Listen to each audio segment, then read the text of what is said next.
नमस्कार दोस्तों, मैं इंद्रजीत। आज के इस टेस्ट सीरीज में आप सबका मैं हार्दिक स्वागत करता हूं। बहुत ही इम्पोर्टेंट टेस्ट सीरीज होने वाला है क्योंकि इसमें हम सोशल साइंस के बेहतरीन क्वेश्चन का चुनाव कर जो कि एंट्रेंस एग्ज़ाम के लिए बेहद इम्पोर्टेंट रहेगा, तो आप अंत तक बने रहिएगा। चलिए देर ना करते हैं, वीडियो को स्टार्ट करते हैं। यदि आप हमारे चैनल में पहली बार जुड़े हैं तो चैनल को सब्सक्राइब कर लीजिएगा और बेल आइकॉन का घंटा प्रेस कर दीजिएगा। वीडियो अच्छा लगे तो लाइक और शेयर करना ना भूलिएगा। चलिए फर्स्ट क्वेश्चन आपको स्क्रीन पर दिखाया जा रहा है। भारत के पहले गवर्नर जनरल थे। ऑप्शन आप चेक कर लीजिएगा। इसका राइट आंसर हो जाएगा option number B, Warren Hastings. ठीक है। कई बच्चे सीधा सीधा, क्योंकि कई ऑप्शन बच्चों को समझ ही नहीं आता है, तो वो क्या करते हैं, आप ऑप्शन पढ़ेंगे और जो आपको ऑप्शन समझ आ रहा है उसमें टिक कर दीजिएगा या जैसा भी है, बट ये हो जाएगा आपका गलत। तो ध्यान रखिएगा, ज़्यादातर लोग देख के यही समझ जाते हैं कि लॉर्ड माउंटबेटन ही होंगे, जो कि गलत है। मैं आपको इसके लिए स्पेशल तथ्य बता देता हूँ। आप कॉपी पेन निकाल कर पूरा टेस्ट सीरीज को सॉल्व करेंगे। ठीक है। देखिए, लॉर्ड माउंटबेटन जो है वो भारत के अंतिम गवर्नर जनरल थे, है ना, ये ध्यान रखिएगा।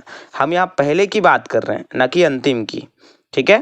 Next question, question number 2। Lord Clive ने भारत का नक्शा तैयार करने की जिम्मेदारी किसको सौंपी थी? तो ऑप्शन देखिएगा। इसका राइट आंसर हो जाएगा option number James Rennell. Okay. Next, Bharat के अंतिम वायसराय कौन थे? तो इसके ऑप्शन आप चेक करिएगा। आपको मैं समय भी दे रहा हूं ताकि आप अपना आंसर भी करेक्ट कर पाएं और मेरे आंसर से मैच कर पाएं। ठीक है। तो इसका राइट आंसर हो जाएगा option number B, Lord Mountbatten. Clear. Next, अंग्रेजों द्वारा स्थापित भारतीय राष्ट्रीय अभिलेखागार स्थित है। अब देखिए, इसमें वर्ड्स को आपको पहचानना है, समझना है कि वो आखिर बोलना क्या चाह रहे हैं। यहाँ लिखा हुआ है भारतीय राष्ट्रीय अभिलेखागार, अर्थात जहाँ महत्वपूर्ण दस्तावेजों को रखा जाता है उसे कहते हैं अभिलेखागार। ओके। तो इसमें ऑप्शन चेक करिएगा, कोलकाता, चेन्नई, नई दिल्ली, मुंबई। तो इसका राइट आंसर हो जाएगा नई दिल्ली। क्वेश्चन नंबर 5, भारत में सर्वप्रथम कौन यूरोपीय व्यापारी आया था? और इसके ऑप्शन हैं पुर्तगाली, अंग्रेज, डच, फ्रांसीसी। सो राइट आंसर हो जाएगा इसका ऑप्शन नंबर ए, पुर्तगाली। सर्वप्रथम यूरोपीय व्यापारी पुर्तगाली वास्को डी गामा सन 1498 में भारत के केरल राज्य में कालीकर नामक बंदरगाह में आया था। ठीक है। ये भी आप नोट करके रखेंगे जो भी मैं आपको बता रहा हूँ, क्योंकि इनसे भी क्वेश्चन हो सकता है कि कहाँ आया था, सन पूछ सकता है और कौन आया था। तो तीनों चारों चीज़ों मैं आपको बता दिया हूँ। पुर्तगाली वास्को डी गामा, सन है इनका 1498, और भारत के केरल राज्य में। अच्छा, कहाँ आया था, कौन सा बंदरगाह है इसका? तो कालीकर नामक बंदरगाह। चलिए नेक्स्ट, इनमें से कौन शेर ए पंजाब के नाम से प्रसिद्ध थे? Option Rajguru, option B Bhagat Singh, option C Udham Singh, option D Lala Lajpat Rai. सो राइट आंसर हो जाएगा इसका option number D, Lala Lajpat Rai. बहुत लोगों को ऐसा लगा होगा कि इसका राइट आंसर होगा भगत सिंह, बट ऐसा नहीं है। भगत सिंह को कहा जाता है शहीद ए आजम। ठीक है, शहीद ए आजम भगत सिंह। तो अभी हमारा क्वेश्चन में पूछा गया था शेर ए पंजाब, तो लाला लाजपत राय। नेक्स्ट, स्वतंत्र भारत के पहले भारतीय गवर्नर जनरल। देखिए, इससे पहले जो हम लोग क्वेश्चन किए थे वो भारत के पहले थे, और ये है स्वतंत्र भारत के पहले भारतीय गवर्नर जनरल। ठीक है। तो इसके राइट आंसर हो जाएंगे ऑप्शन नंबर ए, राजगोपालाचारी, है ना, राजगोपालाचारी इज राइट आंसर। और इसमें ऑप्शन नंबर सी आप देखिएगा, राजेंद्र प्रसाद तो भारत के प्रथम राष्ट्रपति थे, स्वतंत्र भारत के राष्ट्रपति। क्लियर। नेक्स्ट, भारत में द्वैध शासन की नींव किसने रखी थी? अब देखिए इसमें भी शब्द है द्वैध शासन, ये होता क्या है पहले ये समझ जाइए। देखिए द्वैध शासन का मतलब होता है दो लोगों का शासन। जैसे राजा राजनीतिक शासक होगा और अंग्रेज जो है वो कर वसूली करेगा, और पर्दे के पीछे एक्चुअली इन्हीं का जो शासन है ना, अर्थात इनकी हुकूमत ही चलेगी। ठीक है, इसे कहा जाता है द्वैध शासन, अर्थात दो लोगों का शासन। एक तो राजा है और दूसरा अंग्रेज, जो कि पर्दे के पीछे है, लेकिन हुकूमत जो चलाने का काम है वो अंग्रेज ही करता है। ठीक, तो इसे कहा जाता है द्वैध शासन। तो इसकी नींव रखी थी Robert Clive, option number C. Next, Lord Curzon ने 16 अक्टूबर 1905 को किस राज्य का विभाजन किया? Option number A Bengal, right answer. Question number 10, भारत के पहले अध्यक्ष कौन थे? सॉरी, कांग्रेस के पहले अध्यक्ष कौन थे? इसका राइट आंसर ऑप्शन से चेक करिएगा। तो कांग्रेस की जो स्थापना हुई है वो 28 दिसंबर 1885 को बम्बई के गोकुलदास तेजपाल संस्कृत महाविद्यालय में हुआ था। ये आप लाइन लिख कर रख लीजिएगा। और इसके पहले अध्यक्ष चुने गए थे व्योमेश चंद्र बनर्जी। नेक्स्ट क्वेश्चन, भारत दुर्दशा नाटक के नाटककार कौन हैं? तो ऑप्शन आपको दिया गया है, ऑप्शन से आपको चुनना है। ऑप्शन ए है भरावती चरण वर्मा, प्रेमचंद्र रना। ऑप्शन सी है आपका भारतेनु हरिश्चंद्र। ऑप्शन डी है मैथिली शरण गुप्ता। तो राइट आंसर हो जाएगा इसका भारतेनु हरिश्चंद्र। नेक्स्ट, बहुत इंपॉर्टेंट क्वेश्चन है, लाल बाल पाल के नाम से प्रसिद्ध लाल कौन थे? तो लाल बाल पाल अर्थात लाल का मतलब लाला लाजपत राय, बाल का मतलब बाल गंगाधर तिलक, और पाल का मतलब विपिन चंद्र पाल। ये तीनों मिलकर गर्म दल के नेता कहलाते थे, है ना। यदि एग्जाम में पूछा जाए कि गर्म दल के नेता कौन है, तो ये तीन आप याद रखिएगा, लाल बाल और पाल के नाम से। तो इसका राइट आंसर हो जाएगा, लाल का पूछा था हमको तो लाला लाजपत राय। नेक्स्ट, चौरी चौरा अग्निकांड कब घटित हुआ? जिसके आंसर हैं ऑप्शन नंबर ए 5 फरवरी 1922। इसी घटना के पश्चात गांधी जी ने असहयोग आंदोलन वापस ले लिया था। ठीक है, चौरी चौरा कांड के बाद गांधी जी ने असहयोग आंदोलन को वापस ले लिया था। नेक्स्ट है आपका, रॉलेट एक्ट कब लागू किया गया? रॉलेट एक्ट, इसे कहा जाता है काला कानून। इसके तहत किसी भी व्यक्ति को बिना वारंट, बिना वकील और बिना दलील के सीधे जेल में बंद किया जा सकता था। ये काला कानून है, बहुत ही खतरनाक कानून। तो ये लागू हुआ था 8 मार्च 1919 को।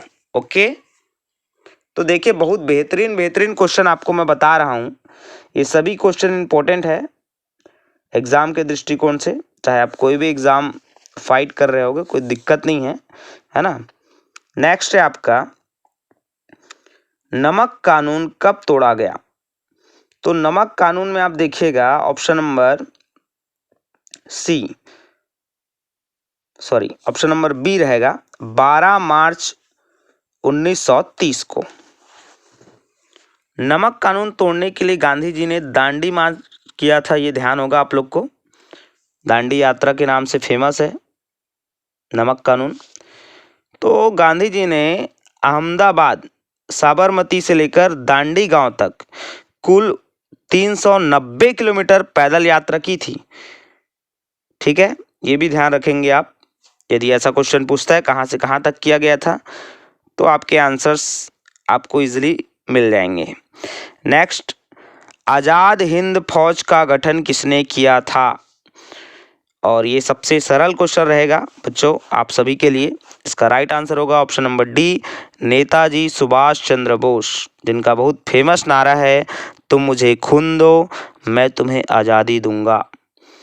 नेक्स्ट, भारत में पहली सूती कपड़ा मिल 1854 ईस्वी में किस जगह स्थापित हुई? इसके राइट आंसर हो जाएंगे ऑप्शन नंबर ए, बम्बई। बम्बई को सूती वस्त्र की राजधानी के नाम से भी जाना जाता है, ये भी ध्यान रखिएगा आप। नेक्स्ट क्वेश्चन, टीपू सुल्तान की तलवार किस स्टील से बनी थी?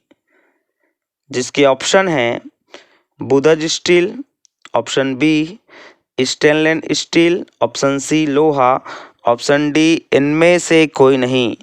जिसके राइट आंसर है option number A, wootz steel. कहा जाता है कि टीपू सुल्तान की जो तलवार है, इनके तलवार को इंग्लैंड के शाही शस्त्रगाहों के भंडार में रखा गया है। फिर नेक्स्ट क्वेश्चन है आपका क्वेश्चन नंबर 19, टिस्को में स्टील का उत्पादन किस वर्ष शुरू हुआ था? देखिए टिस्को, इसका पूरा नाम होता है टी अर्थात टाटा, आई अर्थात आयरन, एस स्टील और सी कंपनी। ठीक है, तो Tata iron and steel company, ये आपका टिस्को हो गया। इसका उत्पादन स्टार्ट हुआ था 1912 में, तो राइट आंसर हो जाएगा ऑप्शन नंबर सी, 1912। भारत का मैनचेस्टर किसे कहा जाता है? वर्ड समझिएगा, मैनचेस्टर शब्द आया है इसमें। मैनचेस्टर एक्चुअली होता क्या है, तो इंग्लैंड का एक शहर है जो कि मैनचेस्टर है। अभी आपको कोरिलेट करके क्वेश्चन पूछ रहे हैं कि भारत का मैनचेस्टर किसे कहा जाता है।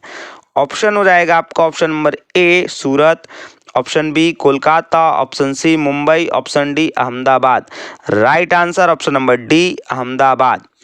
क्लियर। नेक्स्ट क्वेश्चन है आपका क्वेश्चन नंबर 21, लौह अयस्क खोदकर लाने और लोहा बनाने का कार्य किस समुदाय के लोग करते थे? तो ऑप्शन आप चेक करिएगा, option A Kharia, option B Oraon, option C Agaria, option D Santhal. Option number C Agaria is right answer. Chhattisgarh की एक जनजाति है अगरिया। नेक्स्ट क्वेश्चन,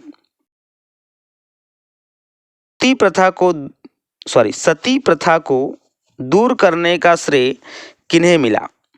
तो इसका राइट आंसर हो जाएगा option number B, Lord William betting.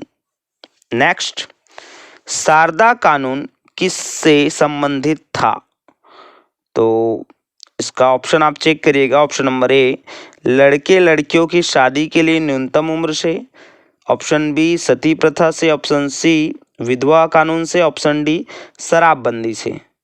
तो इसका राइट आंसर है ऑप्शन नंबर ए, लड़के लड़कियों की शादी की न्यूनतम उम्र से। तो इस कानून के तहत लड़के व लड़कियों की शादी की न्यूनतम उम्र, लड़कियों की 14 वर्ष और लड़कों की 18 वर्ष, इसमें कानून पारित किया गया था। हरविलास शारदा के प्रयास से सन 1929 में शारदा कानून को बनाया गया था। ये भी आप इंपॉर्टेंट लाइन ध्यान रखिएगा। ठीक है, नेक्स्ट है आपका पहली बार दिल्ली के सिंहासन पर बैठने वाली महिला कौन थी? बहुत ही ज़्यादा इंपॉर्टेंट क्वेश्चन है भैया। तो ये आपके ऑप्शन हैं Razia Sultan, option B Maharani Elizabeth, option C Rani Lakshmibai, option D Indira Gandhi. So right answer option number A Razia Sultan, जो कि दिल्ली सल्तनत की पहली महिला शासक थी। ठीक है, पहली महिला शासक कौन थी बोलेगा तो आपको आंसर लिखना है रजिया सुल्तान, भी फेमस है। नेक्स्ट, किस भारतीय समाज सुधारक के प्रयास से सती प्रथा का अंत किया गया? तो बहुत ही ज़्यादा इम्पोर्टेंट क्वेश्चन है, इसको करके जाइएगा। राइट आंसर हो जाएगा option number C, Raja Ram Mohan Roy. Clear. Question number 26, sati प्रथा पर पहला प्रतिबंध किस राजा ने लगाया? Option Harshavardhana, option B Jaichandra, option C Ashoka, option D Pulakeshin द्वितीय। इसका राइट आंसर हो जाएगा option number A Harshavardhana. Question number 27, sati प्रथा का प्रथम प्रमाण किस अभिलेख में मिलता है? तो इसके आंसर आप चेक करिएगा। इसका राइट आंसर हो जाएगा ऑप्शन नंबर डी एरन। फिर नेक्स्ट क्वेश्चन है आपका, हिंदू विधवा पुनर्विवाह कानून कब पारित हुआ? तो इसका राइट आंसर हो जाएगा 1856 ईस्वी में। यह ईश्वर चंद्र विद्यासागर के प्रयास से ही लागू हुआ था, ये ध्यान रखिएगा आप लोग। हिंदू विधवा पुनर्विवाह कानून तो ईश्वर चंद्र विद्यासागर के प्रयासों से लागू हुआ था। नेक्स्ट, विधवा पुनर्विवाह कानून किसने लागू किया? चलिए देखिएगा, ऑप्शन चेक करिएगा। आपका राइट आंसर हो जाएगा option number C, Lord Dalhousie. Next question, Swami Dayanand Saraswati ने स्थापना की? प्रार्थना समाज, आर्य समाज, ब्रह्म समाज, इनमें से कोई नहीं। तो इसके राइट आंसर हो जाएंगे option number B Arya Samaj, Dayanand Saraswati. ठीक है।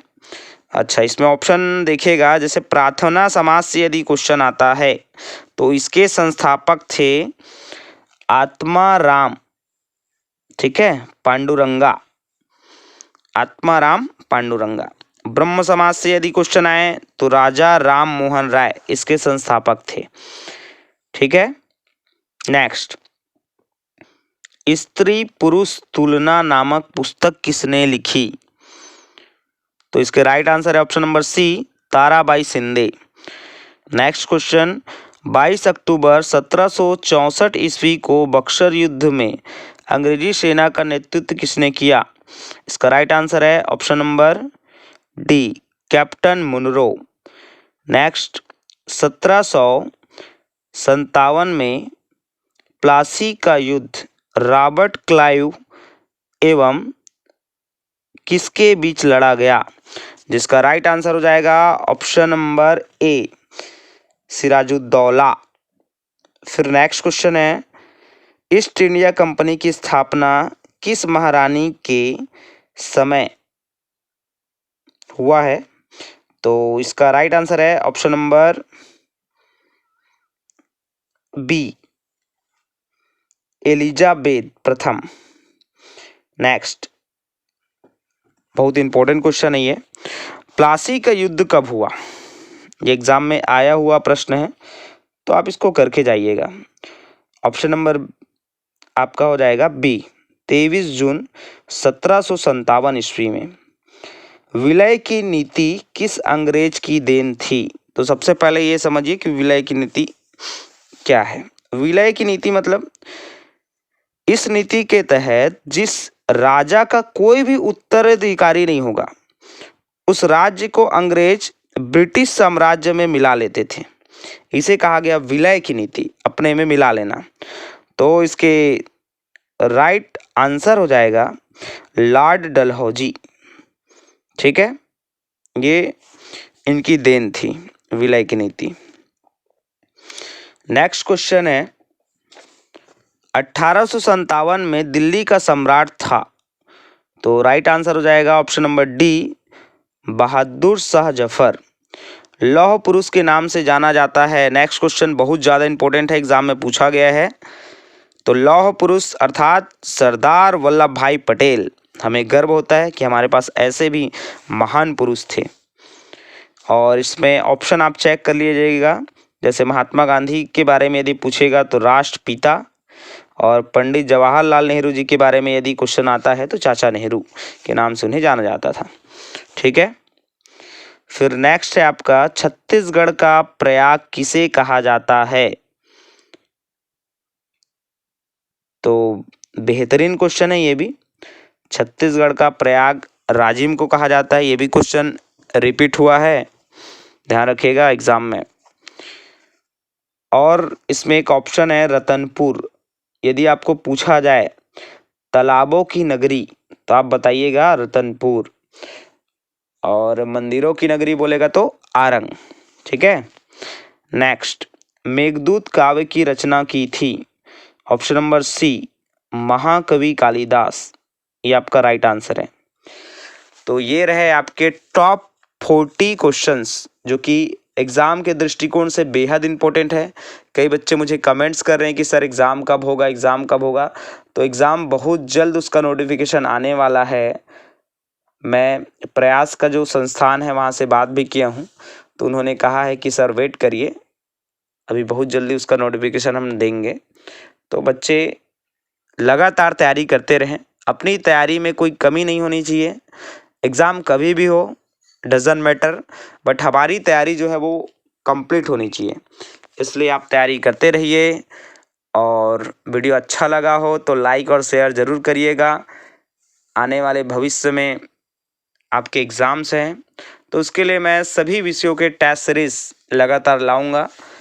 ठीक है, तो मिलते हैं नेक्स्ट वीडियो में friends. Thank you so much for listening and watching my video.